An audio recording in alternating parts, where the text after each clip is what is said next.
All right, so yeah, do we go through? Oh, so it's already live. Yeah, we are live. We are absolutely live right now. What's up, ladies and gentlemen? The Brew with Matt and Mike is here. Massive dub, absolutely massive dub for the Badgers tonight. Mike, give me your initial reactions to a beautiful performance from Wisconsin. Big dub, big dubs in the chat. Anybody had any? Oh, we're a bubble team. All you haters out there can go to the bubbles. We're good with the bubbles. I think we are firmly in that tournament. Nobody should have to worry about that. But actually, just an absolutely wonderful basketball game. Really high-level offense. Wagler, we're going to have to talk about that.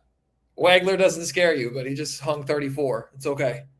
You know? Yeah, but he didn't get the dub. You know, RJ Hunter would have got the dub. I knew you were coming with that. Knew you were coming with that. No, but it was overall a great game. Wisconsin did a great job in taking care of the basketball.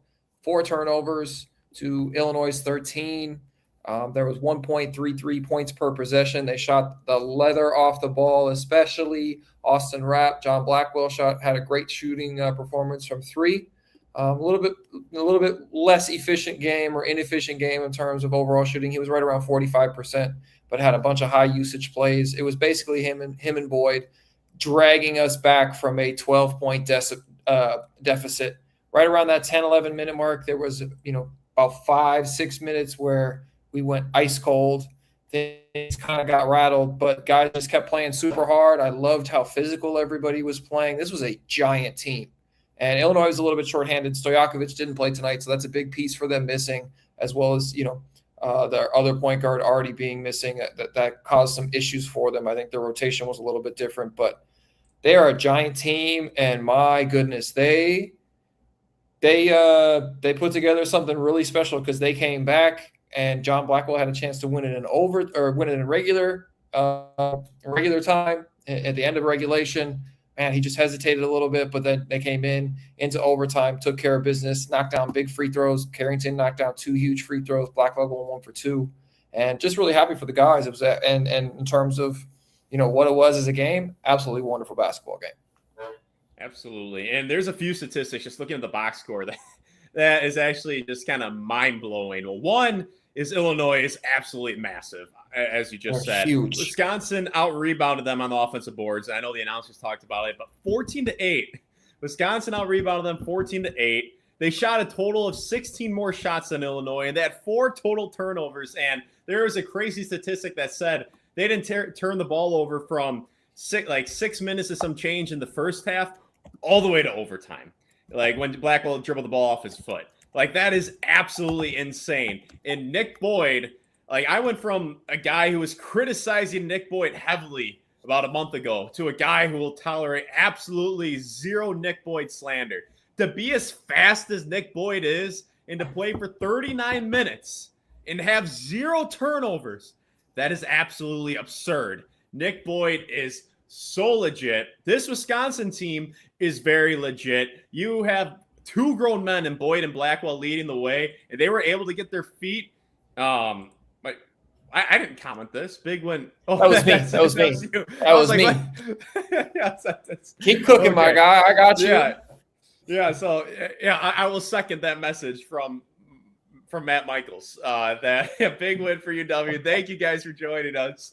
But yeah, no, Nick Boyd, I'm just, what a duo. What a grown man's duo. Love when they get their feet in the lane and create for themselves, create for others. But the statistics of Wisconsin shooting 76 shots to Illinois 60, and then 4 total turnovers, unbelievable. But what I will say, and I have a question I have for you, Mike, is if I told you before the game that Illinois was going to shoot 15 to 33 from 3, do you think Wisconsin's getting the job done? It's an interesting statistic, and I would have said probably not. And depending on, though, because Wisconsin's a team that can hit 18 or 19 as well. And, that's it.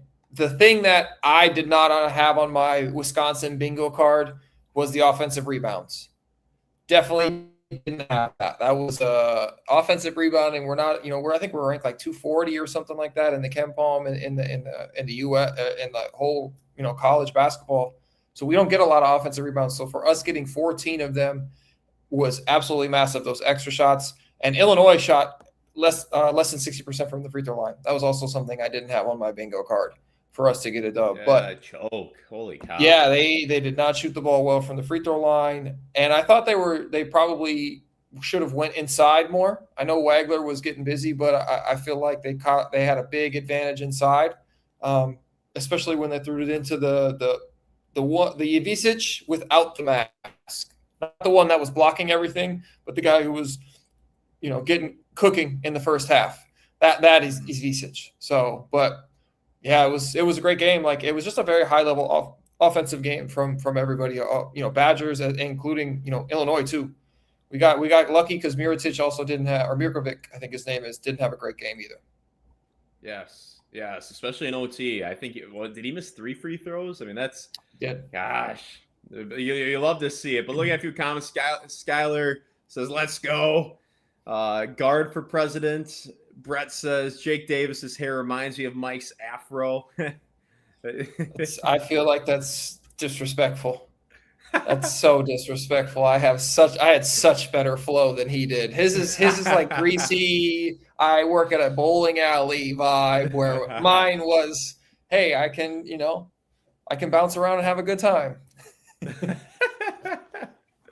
Yeah, Brett also said he wants you to pick his lottery cards because you called this. Mike called this. He called the Illinois game. And let's see if he's 2 for 2 against Michigan State. I'm feeling confident. I said before this week, I think they're going to take down Michigan State. Friday night, Kohl Center. I got Wisconsin. I didn't think they were going to win this one. I'll be truthful. I did not think they're going to win this one. But let's get a little bit more granular in this breakdown. I want to talk about Austin Rapp a little bit because to me, here's a guy that went from hot potato with the ball in his hands, where the speed just felt a little bit fast. And then now all of a sudden he's adapted to the speed. And you talked about it, like he's 19, 20 years old. It takes some time. He's a large human being. He's 6'9", but his growth is insane over the course of from November to now. He's just getting it. And yes, the shots going in is absolutely wonderful. Him hitting shots is a game changer. And I will say, some of the shots he's making is barely even touching the net. Like, he's just going plop right through the hoop. Didn't move. Larry Bird style. 2 of his threes didn't move. Yeah, 2 of his threes didn't move the net, just straight down. Insane. So, but defensively, it's not like he's just like being a guy who's like, oh, he's not a liability. He's actually making big plays defensively now. So yes. Offensively, the game is slowing down. Defensively, the angles, the footwork, it's improving. He's more patient offensively. High-level stuff from Rapp. What are you seeing from Austin Rapp? And what are the biggest areas of improvement you're seeing from him? Oh, just overall growth as a basketball player. He has done, I would say, really since the Penn State game, when he came back from the injury and he played at Penn State in that second half against Penn State. He got an and one. He was moving his feet pretty well defensively. He knocked down a jumper. I think it was on the left wing. And you could kind of see like, oh, all right, he's came back. He seemed to have figured a couple of things out on a few different plays. He started to want to be physical, which is something, and be physical and be tough on the catches. He had another really, really tough catch today that Rhodey threw to him that he had no business ending up with and got the and one in the second half. It was huge. He had no business catching that basketball. And I think him in November doesn't catch that. I think that goes out of bounds. And the other thing I saw today, man, he had a fast break. Looking like Nick Boyd out here. He had a full fast break. It was him and Nick Boyd in transition, and he took 2 giant dribbles, and I thought, oh, maybe he might slow down, try and pass it back. He said, no, I'm going at Ivisic. I'm going at one of the better shot blockers in the league. I'm going to hit him in my chest and put the ball on the glass, and he got a goaltending out of it. That's a huge growth in confidence that I'm seeing from him in terms of just – I don't think he would have done that or been able to have the poise to do that a month ago, even 3 weeks ago. So like you said, he's come into his own. I said this, a few weeks ago too. I was like, hey, just because he's struggling now, he is a big part of this team. There are going to be some games where he is going to carry us. He's going to show up and go, oh, I hit 5 or 6 of them. Did it against Ohio State. Did it here. Saved our took us. He was keeping us in the game. And then all of a sudden, the last 10 minutes, Boyd and Blackwell really started to get going. Boyd had 14 of his points after the 10-minute mark in the second half. So he really got going down that stretch. So I'm loving what I'm seeing from Austin Rapp. And defensively, he was holding up okay against Wagler. Wagler's a tough cover, and he was holding up okay against him. He was trying not to foul. I thought he did a pretty good job of, forcing them to make plays and not just bailing them out with fouls, which is a growth point for me. He's not going to be as effective as Winter is on those switches. He's just not the same type of player. But, man, he's getting better, and I love to see it. Absolutely. And then I kind of, when you're talking, you're like, oh, Wagler's tough. I don't know, man. I don't know. I'm just kidding. He just had 34. Like, he's had 46. He's had 34. No, I'm kidding. I'm kidding. But okay. So what I will say is, honestly, I love when Nolan Winter gets switched onto a guard. Like when he's on Wagler. All right, let's run it. Let's run it. Yeah, I was hoping he would get switched a couple of other times. There was a couple of times where he kind of didn't take it away from Rep. I was like, do it. Switch. Yes. We want you. Man, and I felt the same way about Tyler Wall 3 years ago, where like there would be a point guard, say a Boo Buoy. There would be a point guard get switched down to Wall, and they're like, all right, I got a big guy on me. Time to get right by him. And he would cut him off. No problem at all. And I'm seeing a little bit of that from Winter, that lateral quickness, high-level stuff. And yeah, shout out to Winter. I mean, he only had 4 points tonight, but boy, that huge offensive rebound, that 11 offensive boards, a block. Wisconsin, he was looking holding it down. Yes, looking quite tough. And I also want to point out one other thing is that in the last 5 games, Wisconsin has come back from down 10 in all those games and didn't win all of them. But that, to me, what that tells me is a few different things. One, this team is showing some grit that we didn't see earlier this season and some cohesion. They're in this together. They like each other now. Like early in the season, I was just like longing for last season because I felt like the team really they liked each other. They had good chemistry. It was a vibe watching them, and there just seemed to be some maybe a little bit of tension, a little bit of disconnect, especially from Boyd and Blackwell. But boy, they are figuring out how to play with each other. They're making each other better. And but the grit, the toughness, the ability to bite down on your mouthpiece and lock in like they did against Illinois or Indiana in that second half. They did the same thing against Illinois tonight. Like when the going gets rough, and not too many teams can do this, but when the going gets rough in a tough environment against a great team, just to take it possession by possession. And the shot selection is looking better. The flow of the offense is looking much better. Holy cow, has this team improved since November? It was a little depressing in November and December. I know it's a long season, things can change, but just there was a selfishness I've never seen before, and that's gone. That's gone. It's just this beautiful basketball. It is. The ball is popping. They're starting to understand each other's roles too, right? Like we've seen the last few games now, and we were kind of not such, especially me, I was not such a huge fan of the high usage rate for Boyd and Blackwell, and they weren't really figuring out how to be high usage guys. And now this game in particular, I give big credit to both of those guys. They went in amongst the trees, and they continued to go in amongst the trees. Boyd got blocked a few different times. Ivicic erased a few different shots of roadies. Like their rim protection is elite. And credit to Boyd and Blackwell. They were fearless in continuing to attack, especially Boyd. He was like, I don't care. I'm going to get to my floaters. I'm going to bump you. Blackwell did it a few different times. They threw some shoulders into guys and got them out the way. So it was a huge, huge game from those guys in terms of just they don't care. I'm going to do what I do. And I think that's what they've kind of figured out, and that's what Guard has instilled in them of, hey, we need you to keep going to the paint. We need you to keep being aggressive. We don't have anywhere else to go but you guys. You guys are our total shot creators. Take shots. We are going to live with you, and everybody else is going to fill in around. And they've really embraced that. And if you look at the minutes too, Guard, he kept it pretty light in terms of the rotation. He went to Garlock for 2 minutes. Other than that, it was Janicki Carrington and Rapp off the bench. Belauskas played about 20 minutes. Belauskas played very well, I thought, too. Belauskas gave us, 2 huge threes. He came in, a couple offensive rebounds. He gave us really, really good contributions in terms of and just dealing with giant humans. Both the Ivicic brothers, giant humans that he was dealing with that allowed Winter to roam around and be more of a rebounder and collect a lot of that stuff and control the glass for him. Yeah, so Mike, moving forward, we got a comment here. Just ask for a prediction against Michigan State. How do you think they're going to build on this? Well, give me an updated prediction for Michigan State. I mean, I still think they're going to go get it. I think it's going to be another really, really great game. You know, Michigan State has a really elite point guard as well, so I'm really excited for that matchup with Fears to see how they do that. They're a really athletic team. They pound the glass as well, just like Illinois does. You know, they got a couple of skilled bigs. I think it's going to be a great matchup. Hopefully, the Kohl Center is rocking. We need you old people to show up. We need you guys to show up and have a beer or two. Like, you guys have the ability to drink a Spotted Cow. It's down the street. You guys don't understand how glorious that is. I know I brag about beaches and living in warm weather.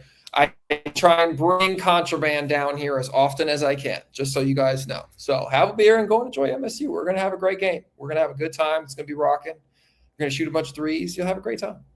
And you can drink at the Kohl Center now. So you can have a beer at the Kohl Center. So you don't even have to go down the street. Yeah. Oh, man, I'm old. We couldn't have any alcohol sales when I was there. Yeah. So. I think maybe 2 years ago, maybe. Oh, advanced stuff. No, I mean, for me, that's what I think it's going to be a great game. I think it's going to be a under 5-point possession game that they're going to have. So for me, I still give the edge to the Badgers. These dudes have figured out how to win, right? We were talking earlier in the year about, hey, how do we close out games? Who do we go to? So, yeah, I guess my question for you then, Matt, is what do you think about this game? How are we building on this from your perspective? What are you seeing from there?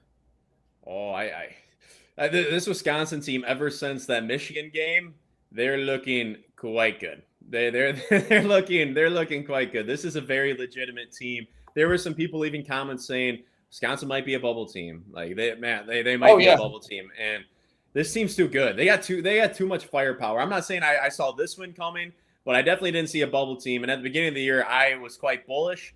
And now they are playing exactly like I expected them to at the beginning of the year. It took a minute to get there, but the puzzle pieces are there. The grit, the toughness, the chemistry, they're figuring things out. They're going to keep building on this, and I'm predicting them to beat Michigan State on Friday. Michigan State's really tough, but I think the Kohl Center is going to be absolutely rocking, and it's a Friday night. People are going to be boozed up. That's going to be a great environment. I think Wisconsin's going to win. I remember a few years ago, Michigan State in 2022, maybe January of 2022, came to the Kohl Center, and Wisconsin was rolling, and they beat Wisconsin in a kind of a depressing game, and I definitely thought Wisconsin was going to win that. And then I think there was another one maybe 2 years ago, maybe 24, where Michigan State, I think it was a Friday night again, and Wisconsin got the dub. And I think they're going to get the dub once again. So I'm definitely predicting Wisconsin to get the dub.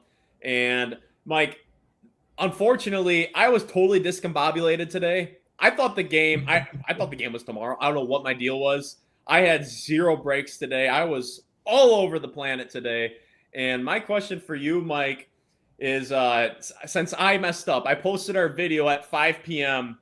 thinking the game was tomorrow. That it was today. So our video had 2 hours of circulation. You told a good Bo Ryan story in that. Well, maybe not your favorite, but do you want to share that Bo Ryan story, because it's not going to hit enough people because of my mistake. No, it wasn't your mistake. It happens, switching days, and you got responsibilities. Things happen. It's all life is lifing. No, but we talked this morning. We talked a little bit about a memory I have from an Illinois game, and it's more of a fun story for some other people, and not so fun for me, perspective wise. I was a sophomore. We were playing against Illinois at Illinois, just like the boys did today, and we had Bruce Weber was the coach at the time. And he ran a lot of very deep pin downs, meaning a lot of the big guys would set screens below the block. And we had a coverage where basically we were almost always, we had to follow or chase guys off of screens. We always had to run with them. We could not shortcut it or undercut it. Exactly. New Glarus for the assist. You're correct. I miss some New Glarus. But anyway, so I messed up the coverage. Basically, I followed our normal rule. I followed the guy around the screen when we were supposed to shortcut it. I messed up a defensive assignment. And basically what happens is I think it was Tisdale or Miles Leonard, one of them, one of the giant humans there, caught a lob, and dunked it all over, I think, Keaton Nankville. And I think we got a foul out of it. And there was a media break right after that. And so we run to the huddle and we sit down. And after a couple of F-bombs of what are you doing, Mike? We talked about this and some inappropriate words towards me about, hey, you messed up the coverage.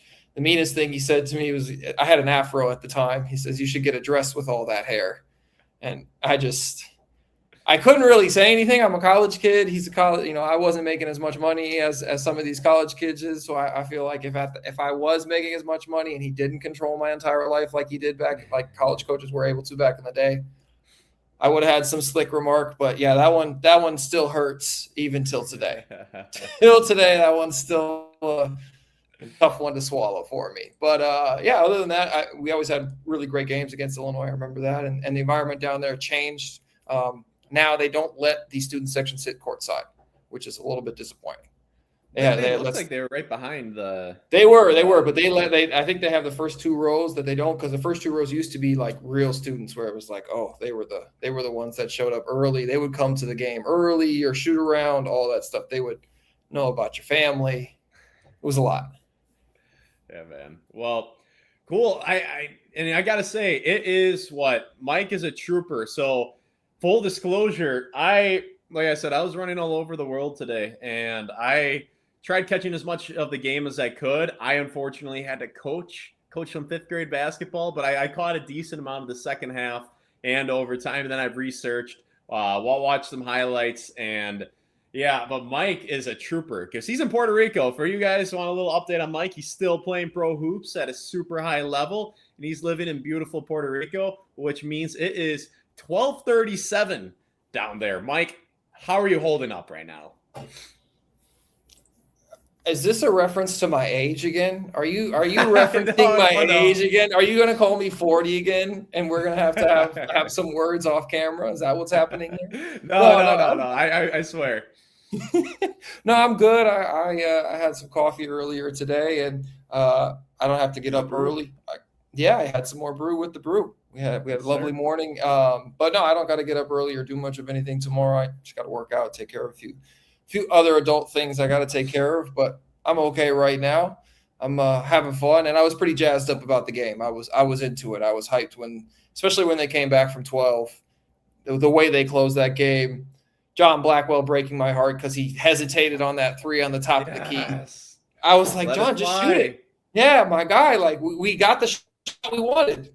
You've knocked that down for us before. Let it ride. Don't even think. And them closing it out in overtime, the way they did, absolutely awesome. So I'm a little bit more juiced right now, and I'm good. Also, I'm living by myself, so I don't have anybody else to report to, which also helps. Yes. So So what, Mike? Is there anything else you want to say, or anything else you want to cover? Any other trips down memory lane? No, not right now. I think we'll be good. Just good for the fellas. Glad they got a big win. I know you the people of Wisconsin, you Scotties over there are feeling much better. I think the crime rate went down by 0.5% because they won this time in overtime and didn't take the L. Still one of my favorite stats about Green Bay.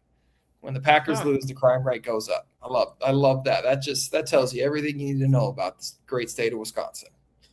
Yes, sir. We're built different up here. We definitely are built different. And I before we wrap this on up, I want to say to anyone watching tomorrow, the Brew, we are growing right now. So show Mike's YouTube channel some love. I'll throw it down in the description here. We are on Spotify. We'll be on Apple Podcasts very soon. We just made an Instagram page. We got a Facebook page now. So we are rolling. Stick with us. We will be trying to just continue to improve for you guys and improve our content, get creative in what we're going to do. And but we are going to be on a plethora of new sites. So we appreciate everyone who's here now and who will be here in the future. Mike, anything else you want to say? No, thanks everybody for joining the live with us. This is super cool. Appreciate the comments. And if you have any other questions or anything you guys want us to cover, drop a comment in any of the YouTube stuff or anywhere, and we'll do our best to answer them. And have a great rest of your night. Go UW. Yes, Go sir. Badges. Have a good night, everybody. Yeah.